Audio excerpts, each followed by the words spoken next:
আজকে আমি আপনাদের সাথে খুবই মজাদার এবং একটি রাজকীয় কেকের রেসিপি শেয়ার করব। আর সেই কেকটি হলো রেড ভেলভেট। আজকের রেসিপিতে থাকবে কেকের বেস তৈরি, কেকের ইটালিয়ান বাটার ক্রিম তৈরি, কেকের ডেকোরেশন A to Z আপনাদের সাথে শেয়ার করব। আশা করি আজকের রেসিপি অনেক ভালো লাগবে। আর যদি ভালো লেগে থাকে অবশ্যই আমার চ্যানেলটি সাবস্ক্রাইব করে আমার পাশে থাকবেন। আর যারা ফেসবুক পেজ থেকে দেখছেন অবশ্যই লাইক এবং শেয়ার করে রাখবেন। তো প্রথমে আমি শুকনো উপকরণ মেপে নিব। এই জন্য নিয়ে নিচ্ছি 1 কাপ ময়দা। এখানে আমি 1 কেজি কেকের রেসিপি আপনাদের সাথে শেয়ার করতে যাচ্ছি।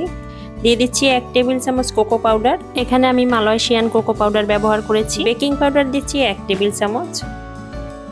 এখন এই শুকনো উপকরণ খুব ভালোভাবে চেলে নিচ্ছি। রেড ভেলভেট কেকের রেসিপি কিন্তু অন্য সব কেকের মতো না, এজন্য স্টেপ বাই স্টেপ ফলো করলে পারফেক্ট একটি কেক তৈরি করা যাবে। আর আজকের এই 1 কেজি রেড ভেলভেট কেকের সাথে আমি 2টো ডিম ব্যবহার করব। আর ডিমগুলো রুম টেম্পারেচারে নিতে হবে। ডিমের কুসুম আলাদা করে নিচ্ছি। আর ডিমগুলো ফ্রিজে থাকলে আগে থেকে বের করে রেখে দিতে হবে। আর ডিমের এই সাদা অংশ হাই স্পিডে বিট করে নিব 4 থেকে 5 মিনিট। হাই স্পিডে বিট করার পর ডিমের সাদা অংশ থেকে ফোম তৈরি হয়ে গিয়েছে। এখন আমরা অ্যাড করে দিচ্ছি চিনি। এখানে চিনি দিচ্ছি 1/2 কাপের মতো। আর চিনিটা আমরা একবারে ব্যবহার করব না, ধাপে ধাপে দিয়ে বিট করে নিব 3 থেকে 4 মিনিট। তো এভাবে বিট করার পরে এরপরে আমরা দিয়ে দিচ্ছি ডিমের কুসুম। ডিমের কুসুম দিয়ে আমরা বিট করে নিব 1 মিনিটের মতো। বিট করা হয়ে গিয়েছে। এখন আমরা দিয়ে দিচ্ছি ভ্যানিলা এসেন্স। এখানে 1 চামচ ভ্যানিলা এসেন্স ব্যবহার করব। আর রেড ভেলভেট কেকের সব থেকে ইম্পর্টেন্ট হচ্ছে বাটার মিল্ক। এখানে 1/3 কাপ দুধের সাথে 1 টেবিল চামচ ভিনেগার দিয়ে বাটার মিল্ক তৈরি করে নিচ্ছি। আর দুধটা অবশ্যই উষ্ণ গরম হতে হবে। এই যে বাটার মিল্ক তৈরি করা হয়ে গিয়েছে। খুব সহজেই বাটার মিল্ক তৈরি করে নেওয়া যায়। এটা আমি এখন এই ডিমের ফোমের সাথে অ্যাড করে দিচ্ছি। সাথে দিয়ে দিচ্ছি 1/3 কাপ তেল। এখন এই সব উপকরণ একসঙ্গে নিয়ে বিট করে নিব 3 থেকে 4 মিনিট। বিট করা হয়ে গিয়েছে। এখন আমি অ্যাড করে দিচ্ছি কালার। এখানে আমি ফাস্টার ক্লক্সের 1 টেবিল চামচ রেড কালার ব্যবহার করেছি। আপনারা যে কোনো ব্র্যান্ডের রেড কালার ব্যবহার করতে পারবেন, তবে আমার মনে হয় ফাস্টার ক্লক্সের কালারটা অনেক ভালো আসে এবং অনেক ডিপ হয়। এর জন্য আমি সবসময় এই কালারটাই ব্যবহার করি। কালার দিয়ে আমরা 1 মিনিটের মতো বিট করে নিচ্ছি। খুব সুন্দর কিন্তু একটা কালার হয়েছে। রেড ভেলভেট কেকের একদম পারফেক্ট কালার চলে এসেছে। এখন আমি এক এক করে শুকনো উপকরণ অ্যাড করে দিচ্ছি। আর এই শুকনো উপকরণ আমি বিটার দিয়ে অ্যাড করে দিচ্ছি। আর বিটারের স্পিড রাখবো একদম লো। আমি কিন্তু বিটারের স্পিড লো রেখেই কাজটা করেছি।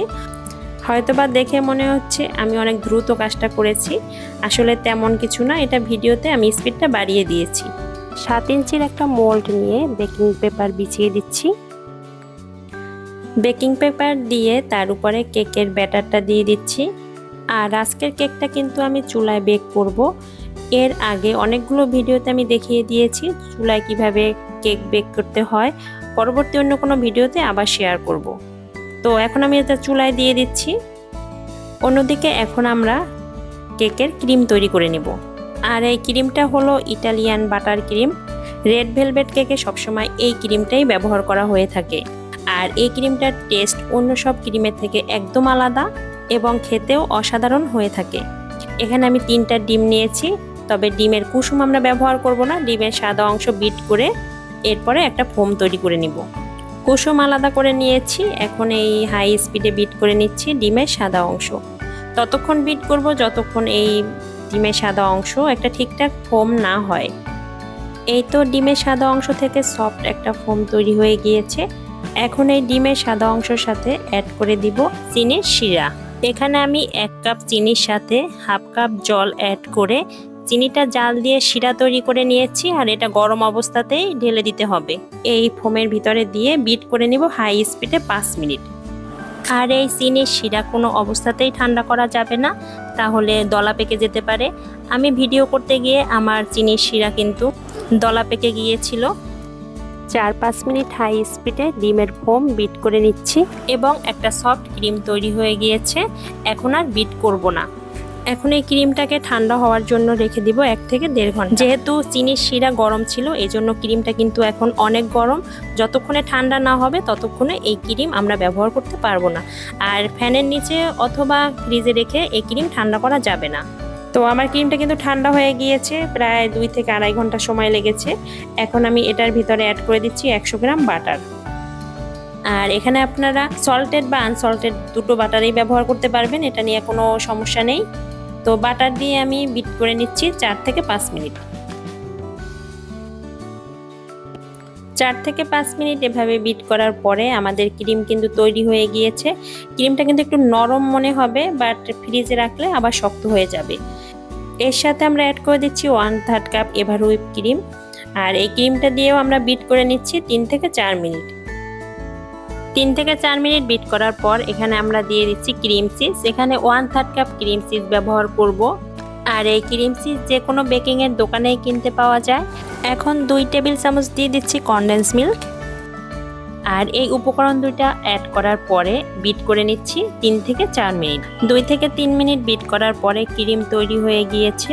এখন এই ক্রিমটাকে ফ্রিজে রেখে দেব 1 ঘন্টার জন্য। অন্যদিকে কেক তৈরি হয়ে গিয়েছে, একটা কাঠি দিয়ে চেক করে নিচ্ছি ঠিকঠাক তৈরি হয়েছে কিনা। কাঠিটা একদম ক্লিন এসেছে, তার মানে আমার কেক তৈরি হয়ে গিয়েছে। এখন আমি ঠান্ডা করতে রেখে দিব। মোল্ড আউট করব না, ঠান্ডা হয়ে নিক তারপর মোল্ড আউট করে নিচ্ছি। ঠান্ডা হয়ে গিয়েছে, এখন কেকটাকে মোল্ড আউট করে নিচ্ছি। এই তো কেকটাকে মোল্ড আউট করে নিয়েছি। এখন যে বেকিং পেপারটা ছিল সেটা তুলে ফেলে দিচ্ছি। এখন কেকটাকে বোর্ডের উপর রেখে স্লাইস করে নিব। আর আমি আজকের কেকটা 5টা স্লাইস করেছি। আর একটা স্লাইস দিয়ে আমি আজকে কেকের ডাস্ট তৈরি করব। তো কেকটাকে আমি এখন কেটে নিচ্ছি। দেখুন কেকের কালারটা কিন্তু অনেক সুন্দর হয়েছে। আপনারা যদি আজকের কেকের recipe step by step follow করেন তাহলে পারফেক্ট একটি রেড ভেলভেট কেকের রেসিপি পেয়ে যাবেন। আশা করি আপনারা পুরো ভিডিওটা দেখেই একটা কেক তৈরি করে নেবেন। তো কেকটাকে আমি 5টি স্লাইস করে নিয়েছি। এখন আমি কেকের ডেকোরেশনে চলে যাচ্ছি। প্রথমে নিয়ে নিচ্ছি একটা বোর্ডের উপরে আমি একটু ক্রিম মাখিয়ে নিয়েছি এবং ক্রিম দেওয়ার পরে আমি একটা স্লাইস বসিয়ে দিয়েছি এবং তার উপরে দিয়ে দিচ্ছি সুগার সিরাপ। আর সুগার সিরাপ তৈরি করার জন্য 4 টেবিল চামচ চিনি এবং 1/3 কাপ জলের সাথে মিশিয়ে আমি সুগার সিরাপ তৈরি করে নিয়েছি। এখন তার উপর দিয়ে দিচ্ছি ক্রিমটা দিয়ে একটা প্লেট নাইফের সাহায্যে আমি খুব ভালোভাবে কেকের উপরে লাগিয়ে নিচ্ছি। কেকের একটা স্লাইসে ক্রিম লাগানো হয়ে গিয়েছে, এখন আর একটা স্লাইস দিয়ে দিচ্ছি। একইভাবে তার উপরেও দিয়ে দিচ্ছি সুগার সিরাপ। সুগার সিরাপ দিয়ে আমরা আবার ক্রিম লাগিয়ে নিচ্ছি। একইভাবে সবগুলো লেয়ারে আমি ক্রিম বসিয়ে দিব। আসলে রেড ভেলভেট কেক কিন্তু বছরে 2 থেকে 3টাই বানানো হয়। বিশেষ করে 14 ফেব্রুয়ারির আগে অনেক বানানো হয় এবং অর্ডারও থাকে। আর এই কেকের টেস্ট কিন্তু অন্য কেকের মতো হয় না। এই ক্রিমের জন্য এই কেকের টেস্ট সম্পূর্ণ আলাদা হয় এবং খেতেও দারুণ হয়, মজা লাগে। যারা যারা আমার কাছ থেকে এই কেক নিয়েছে তারা পরবর্তীতে আরও 2-1টা অর্ডার দিয়েছে। ইটালিয়ান বাটার ক্রিম এই কেকের টেস্ট দ্বিগুণ বাড়িয়ে দেয়।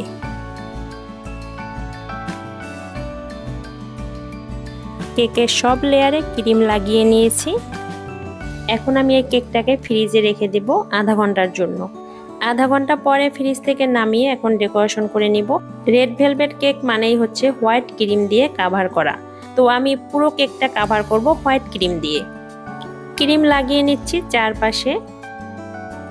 চারপাশে ক্রিম লাগানো হয়ে গিয়েছে। এখন আমি একটা কাঠ দিয়ে চারপাশটা ঘুরিয়ে ঘুরিয়ে সমান করে নিচ্ছি। আর আমি এই কেকের ফিনিশিং আনার জন্য সবসময় এই কাঠ ব্যবহার করে থাকি। এর আগেও হয়তো বা সব ভিডিওগুলোতে আপনারা দেখেছেন। অন্য কিছু দিয়েও কেকের ফিনিশিং করে নেওয়া যায়, তবে আমার কেন যেন এই কাঠ দিয়ে ফিনিশিং করতে খুব ভালো লাগে এবং খুব তাড়াতাড়ি করা যায়। তো কেকের চারপাশটা আমি খুব ভালোভাবে ফিনিশিং করে নিয়েছি।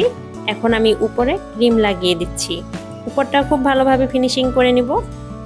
কেকের উপরে ক্রিম দেয়া হয়ে গিয়েছে। এখন কেকের পাশে এবং উপরে 2 পাশে খুব ভালোভাবে ফিনিশিং করে নেব। আর উপরে প্লেট নাইফের সাহায্যে আমি ফিনিশিংটা করে নিচ্ছি। হোয়াইট ক্রিম দিয়ে কেকের কাভার করা হয়ে গিয়েছে। এই তো কেকের ফিনিশিং হয়ে গিয়েছে। কেকের উপরে একটা ডিজাইন করে নিচ্ছি। আমি যে বলেছিলাম ডাস্ট তৈরি করে নিব, সেই ডাস্ট আমি ব্লেন্ড করে তৈরি করে নিয়েছি। এখন আমি স্টিলের একটা স্টিনারের উপরে রেখে কেকের উপরটা ডাস্ট দিয়ে কভার করে নিচ্ছি। আর এটা আপনারা হাত দিয়েও করতে পারবেন, কিন্তু আমার মনে হয় এভাবে একটা স্টিনার দিয়ে করলে খুব ভালোভাবে সমানভাবে দেয়া যায়। একটা টিস্যু দিয়ে উপরটা আরেকটু সমান করে নিচ্ছি। আর কেকের নিচের অংশে আমি আরও কিছু ডাস্ট দিয়ে একটা বর্ডার দিয়ে নেব। একটা প্লেট নাইফের সাহায্যে আমি কেকের নিচের বর্ডারটা দিয়ে নিচ্ছি। এই তো বর্ডারটা দেয়া হয়ে গিয়েছে। এখন আমি একটা টিস্যু দিয়ে পুরো বোর্ডটা ক্লিন করে নিচ্ছি। কেকের ডিজাইনের জন্য কয়েকটা ফুল দিয়ে নিচ্ছি, আর এই ফুলগুলো দিচ্ছি হোয়াইট ক্রিম দিয়ে। যে অর্ডার করেছিল সে বলেছিল একদম নর্মাল একটা ডিজাইন করে দিতে, আমি সেই অনুযায়ী একটা ডিজাইন করে দিয়েছি। আজকের ভিডিওটা আপনাদের কেমন লেগেছে অবশ্যই আমাকে কমেন্ট করে জানাবেন। আর যদি ভালো লেগে থাকে অবশ্যই চ্যানেলটি সাবস্ক্রাইব করে নিয়মিত আমার পাশে থাকবেন। আজকে এই পর্যন্তই, দেখা হবে পরবর্তী কোনো ভিডিওতে। সবাই অনেক ভালো থাকবেন।